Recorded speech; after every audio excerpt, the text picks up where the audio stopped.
Armenia has done that. So Armenia has said, we accept jurisdiction temporarily, so in time, even though our ratification really starts February 1st of this year, we are saying we will accept the court to look at anything that also happened starting May 10, 2021. That's a great question. I love that question. Honestly, at this stage, it is an academic debate. Armenia's joining the ICC aligns with the ethos of UNESCO. Today our guest is human rights defender Sheila Paylan. Sheila Paylan is a seasoned public international law and human rights expert with over 15 years of experience. She has advised the United Nations on complex issues concerning international criminal law, humanitarian law, human rights law, administrative law, and conflict-related sexual and gender-based violence. Sheila regularly consults for international organizations, NGOs, think tanks, and governments, and has published extensively on subjects including atrocity crimes, remedial cessation, and the responsibility to protect. Dear Sheila, thank you very much for accepting our invitation and being our guest today. Today we will discuss about the ratification of Rome Statute by Armenia and the impact of this ratification on geopolitical realities and Armenian foreign affairs. So as we know, on November 14, 2023, Armenia has ratified the Rome Statute of the ICC, which took effect on 1st February 2024. Considering Armenia's geopolitical realities and challenging situation, what impact do you think this will have on Armenia's foreign policy? Thank you for the question. I mean, I think we're already seeing the impact that it's having on Armenia's stature, foreign policy, and the changes. Basically, Armenia has really proven and demonstrated itself as ready to be part of the club of international, the club of countries in the world that accept and want to promote international justice and human rights, yeah? For a very long time, Armenia was not part of that club. And it meant that, you know, honestly, like when Armenia would say things that were promoting human rights and international justice, it was always a little bit dissonant because, yeah, well, you're not part of the ICC. So it definitely increases Armenia's international stature and brings it closer and more in alignment with Western countries, and so more credible when it comes to establishing relations, like deeper relations with those countries, because almost all of them are part of the ICC, yeah?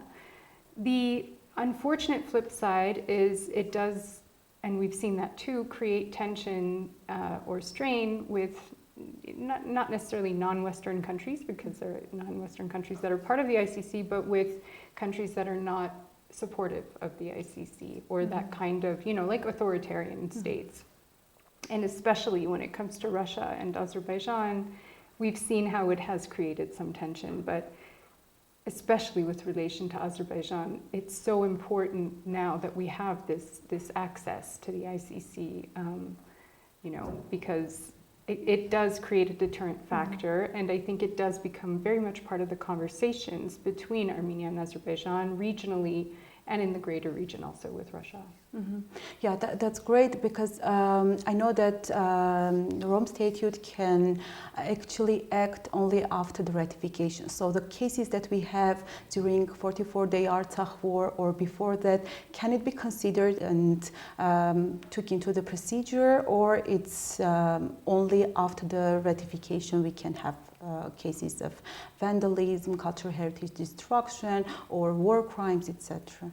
You can go back. You can only go back as far as 2002 when the court was created and started. So you can go back beyond, like behind ratification, if the country explicitly says so. And Armenia has done that. So Armenia has said, we accept jurisdiction temporarily, so in time, even though our ratification really starts February 1st of this year, we are saying we will accept the court to look at anything that also happened starting May 10, 2021, but not before.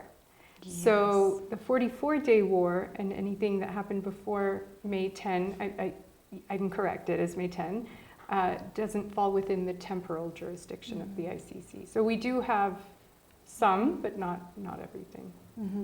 And I would like also to ask you to describe the procedure. I mean, okay, we have a lot of videos posted on social media and a lot of other evidences, and where actually you can identify the soldiers who did the war crimes. How the procedure, how you can bring them to the court.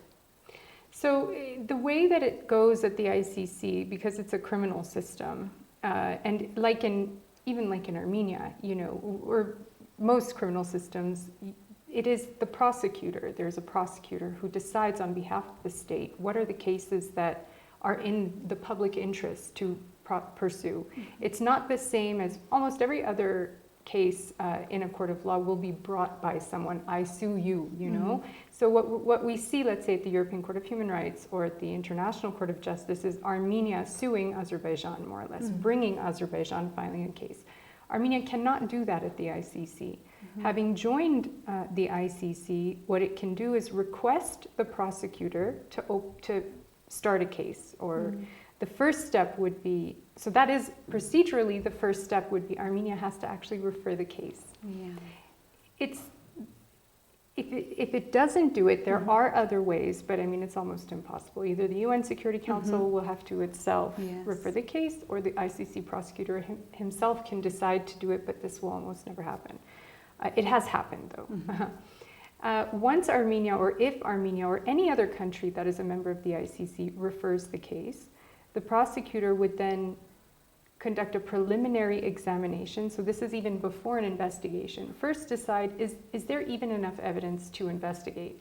If you cross that hurdle, you investigate. If you cross that hurdle, you have a trial, then an appeal. So it's a very long, and there, in those steps, there are many, many procedural steps I won't go through now. But the very first step would be for Armenia to basically ask the prosecutor to open the case. And also to have other countries come and do the same. I see.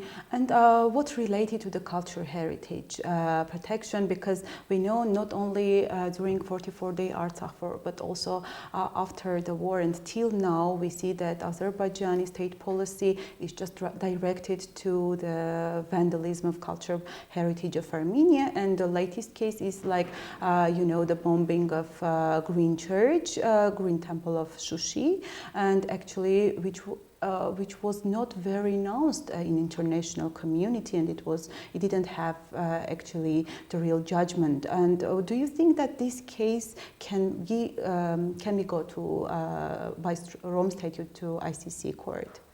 So there's, I feel bad to play a bit like, diminishing people's hopes, but that's not really the case. Of course, the ICC has and can prosecute the destruction of cultural heritage in the context of war, or as a crime against humanity, or even as an act of genocide. But there is a very significant limit in that it cannot prosecute those cases on the territory of countries that are not member states. So Azerbaijan is not a member state, and the cultural property destruction that happens, unfortunately, in Nagorno-Karabakh directly will not be able to be prosecuted as the crime. That being said, what we do have is the mass deportation, forcible displacement of the population of Karabakh, and that does form a crime that falls within the ICC statute. And so the destruction of cultural heritage is extremely important evidence in support of, for example, Azerbaijan's intention to ethnically cleanse the region. Intention to discriminate against Armenians on ethnic grounds, because it's only targeting Armenian cultural property, right? It's not targeting anyone else.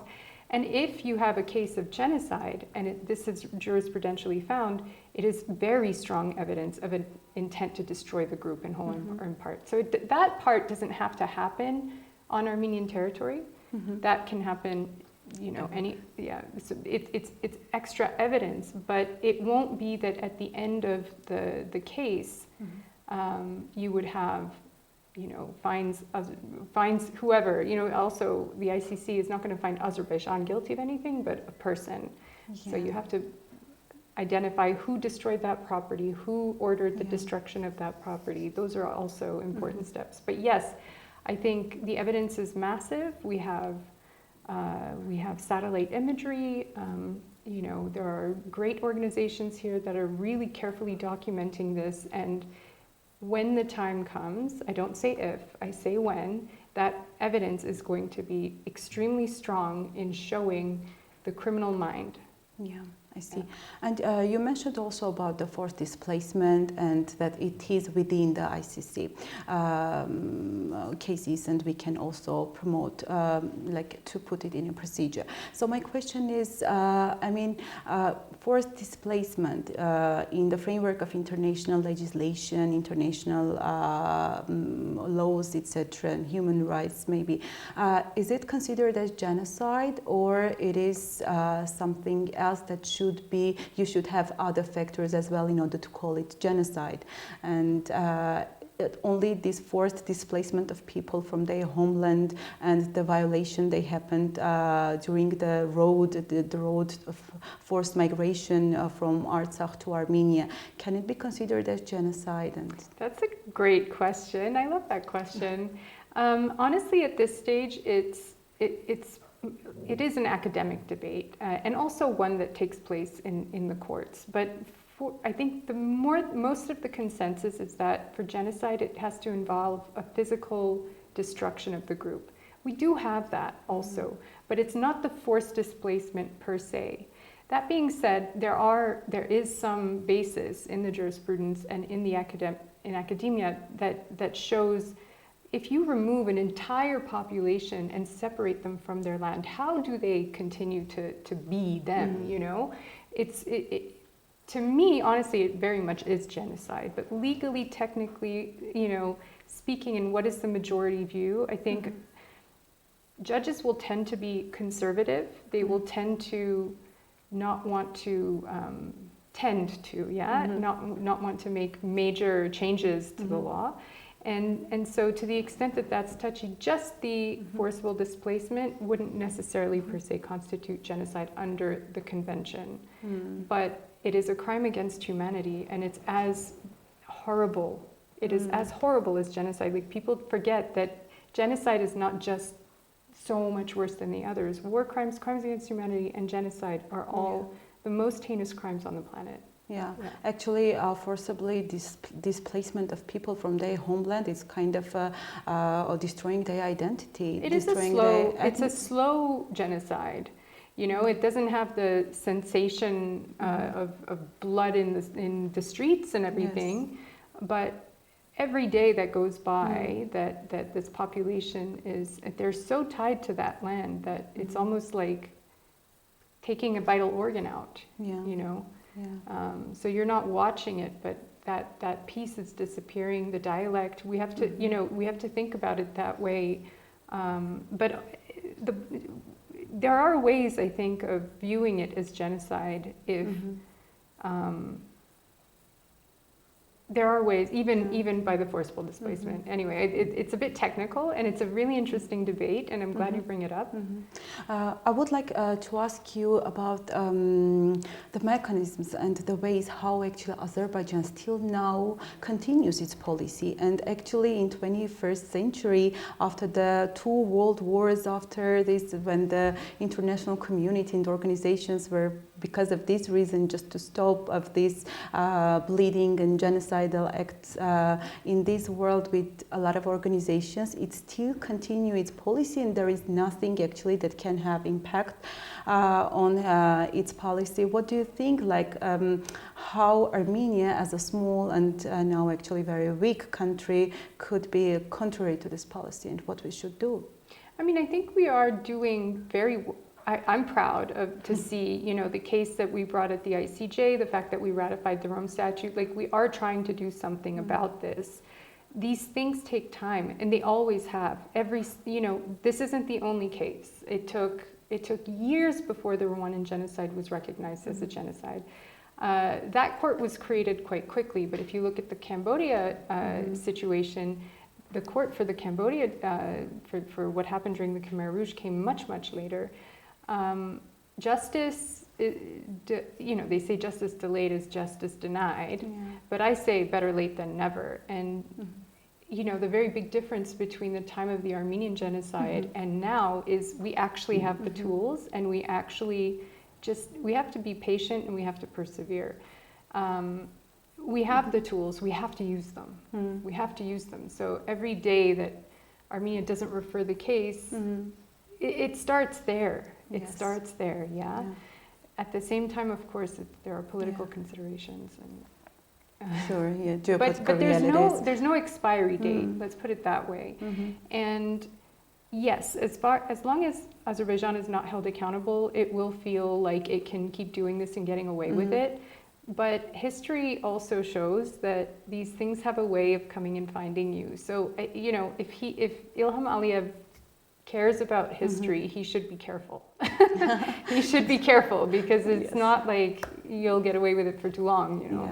And now actually the Aliyev's appetite is getting more and more. It's kind of now they are declaring that about some kind of Western Azerbaijan, and declaring that they can also, that they want to come back, kind of, they have some refugees and they want to come to Western Azerbaijan, and they have their concept, they have a lot of, I don't know, festivals, and culturally using culture as a soft power. They want also to occupy in some way the legal the territory of Armenia. So what do you think in this situation the international law, how can be a protecting mechanism?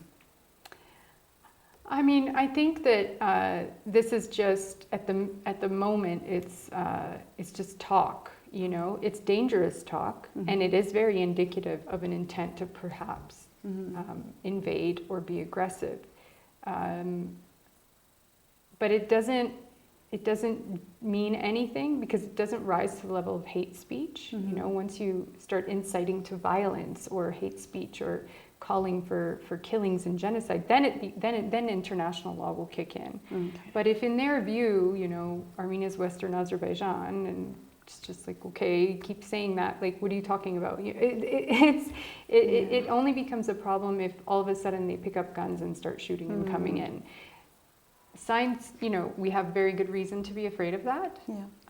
So preventative measures should be taken. And but yeah, in terms of, this is basically a border dispute and a territorial dispute, and the law says you can only settle those peacefully. So if they violate that, then international law will be. Yes, I mean, then the Security Council is supposed to do something about it. Sorry. But we will see. Yeah. Okay, I hope the things will not come to it. But anyway, so aligning with the ICC, Rome Statute, how it affects also on the collaboration of Armenia with other international organizations, especially in the field of cultural heritage preservation, UNESCO, Blue Shield, or other organizations. Does it? I think the same with any sort of Western rules-based order, human rights-oriented type country. UNESCO is also, it's nothing without its member states. So it will embody, even though, of course, they have the treaties and they have the UN rhetoric of promoting cultural heritage and preservation and rights and all that, when the votes are taken, it's going to depend on how states really feel about it. And to the extent that Armenia's joining the ICC aligns with the ethos of UNESCO, then it's just a natural complement. And I think for gaining credibility in those fora, it's really important that Armenia have that to say, yes, okay, maybe we weren't part of it before, but you can believe us now. We are on that wavelength now. We see that the world is slipping into a very dark place, and we want to be part of the solution, not part of the problem. So it's natural, and I think it garners more support. And we'll see, there's also a certain level at which Armenia has to take initiative, keep taking this initiative. And the preservation of our cultural heritage is extremely important to us. It's part of our life, Yes, Yeah. of course. And regarding this cultural heritage preservation, actually, as far as I know, the most important conventions and laws are Hague Convention of 1954 and the Protocol of 1999. But those are for the recognized states. And in Artsakh case, it's not recognized, and this is the main obstacle of preserving cultural heritage in the territory of Artsakh and now occupied by Azerbaijan.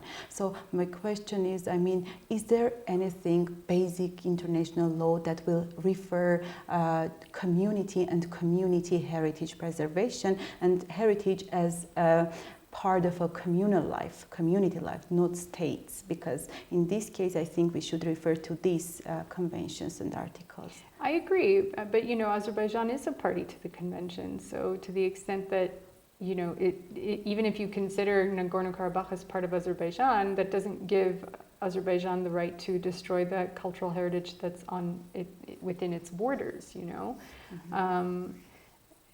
The Hague Convention, there are so many conventions, mm-hmm. But for me, the criminal accountability is what really makes people stop. Because mm-hmm. not only does it, we're talking now about state responsibility, and that's mm-hmm. a kind of a nebulous thing. Of course, it's embarrassing for a state to be found in violation of a convention. It shames them to some extent, but it doesn't have, I think, the same impact as finding someone guilty of a crime and putting them in jail.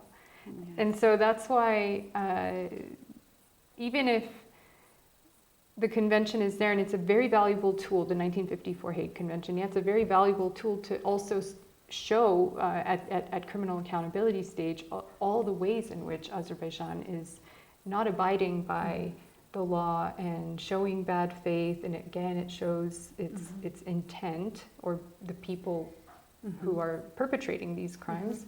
Ultimately, it will be, I think, at the level of the ICC that we'll see real change, real change in behavior, so that this doesn't keep happening. Because it's really easy to sign a convention and pretend like you're being sure, yeah, no, we respected it. We have a different interpretation of it. Yes. And then what? Yeah. It's very different when you're like, no, it says you can't kill, you killed. You can't destroy, you destroyed. Yeah. So for example, UNESCO doesn't have an access to the territory of Artsakh till now because Azerbaijan doesn't allow. So also this is very interesting. I mean, Azerbaijan somehow buys this democratic world in some manner and doesn't allow to interfere to its inner policy or whatever it's doing. And this is like a totalitarian regime and democratic values, how they actually deal in international law.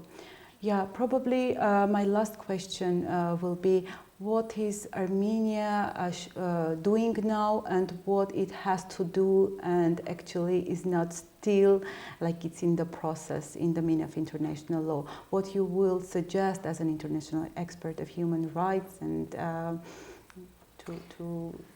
Yeah, I'm always in favor of, more justice. We have the tools, we have the conventions. We should be holding Azerbaijan to account for as much as we possibly can. So refer the case to the ICC. We have a mercenaries convention that can be triggered. I would even go under the genocide convention, torture convention, and every single possible way through the Human Rights Council and getting resolutions and all that. That being said, I know that we are, and of course we've got, we have the ICJ for one convention and we have the European Court of Human Rights cases at the moment. So that's important, but I would do more, yeah?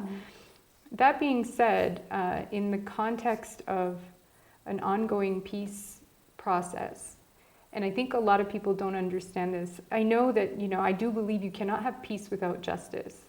But you also can't have justice without peace. Yes. It's a little bit of a flip there, and the priority right now, if I were a member of the leadership of the country, would be we have to think about peace first, and therefore if it means dropping the cases, that for me it's I don't even want to say it.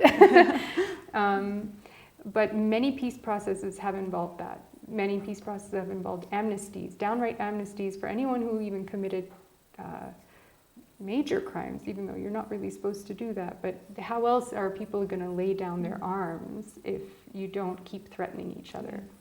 So it's a quid pro quo, but I would say Armenia can do more in terms of resorting to international courts, and if now is felt like is not the best time, I understand, but never to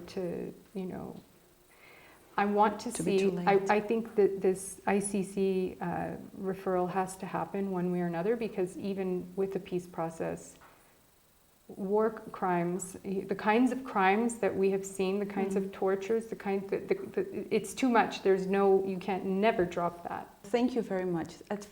First of all, I want to thank for your work and for your devotion to Armenia, and of course, thank you for being here and our honored guest.